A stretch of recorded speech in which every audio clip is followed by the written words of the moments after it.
Metro bus stations पर लगाई गई जो मुतअद्दिद कार्ड मशीनें हैं वो गैर फ़ाल हैं सर। ये आई थिंक बात हो रही है जो आपकी पेमेंट की होती हैं और वो वहाँ पे नहीं चल रही।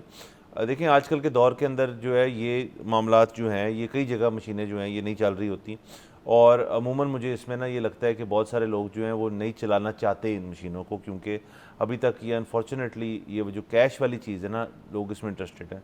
थोड़ा इसका मैकेनिज़्म जो है वो ऑडियंस को भी समझने की ज़रूरत है कि ये पैसे जो आपके कार्ड मशीन पे कटते हैं उसकी रसीदें जो इकट्ठी होती हैं, उसकी रसीदें इकट्ठी होकर फिर आपको बैंक जो है उसका कलेक्टिव एक चेक देता है, क्योंकि वो बैंक रिसीव करता है पेमेंट, फिर आपको वेंडर को पे करता है। ये एक सिस्टम है और इसके अंदर तकरीबन 1 महीना जो है लग जाता है। कुछ केसेस में 1 हफ्ते में भी सेटलमेंट हो जाती है, बड़ी पेमेंट्स 1 महीने में सेटल होती हैं। लेकिन जो बिज़नेस ओनर्स हैं वो चाहते हैं कि जी अगर कैश रखेंगे तो उससे 2 फ़ायदे।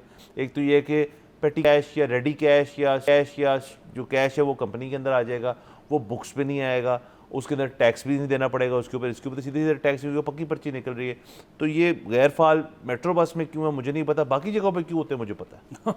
हाँ जी बिल्कुल। एक तो ये है कि ज़ाहिर है ये नालायकी है और ये इसको ठीक करने की ज़रूरत है, क्योंकि इसके साथ इन्होंने एक और भी सरकार करने को जा रही है अमल, और वो ये है कि मेट्रो बस पर जो शख्स टिकट ख़रीदेगा कैश देकर उसको टिकट महंगी मिलेगी और जो कार्ड से पेमेंट करेगा उसको टिकट सस्ती मिलेगी। अच्छी बात है, ये अच्छी बात तो है। मतलब ये बेसिकली पूरी दुनिया में ऐसे होता है, इंग्लैंड में भी ऐसे होता है, कार्ड से पेमेंट करते हो तो टिकट आपको सस्ती पड़ती है। लेकिन वो और बात है कि फिर अगर इस किस्म की आपने चीज़ें करनी है तो फिर आपकी मशीन भी चलनी चाहिए, नंबर 1 चीज़।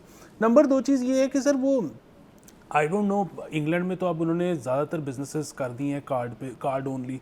वहाँ पर तो अब ज़्यादातर ईटरीज़ के ऊपर भी कैश नहीं चलता। अच्छा, लेकिन पाकिस्तान में ऑन दी अदर हैंड ये बड़ा अच्छा है एक जो पाकिस्तान ने रेस्टोरेंट्स में किया है कि आप कार्ड से पे करेंगे तो सेल्स टैक्स 5% है, कैश से करेंगे तो 16.5% है।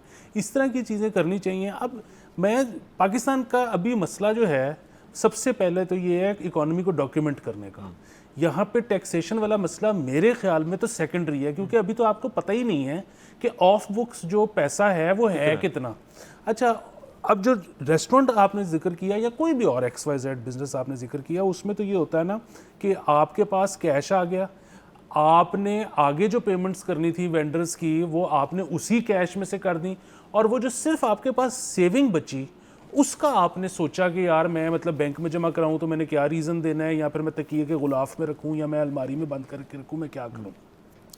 This on the other hand जो मतलब टिकट आपकी मेट्रो बस की है ये तो जा ही सरकार के अकाउंट में रही है।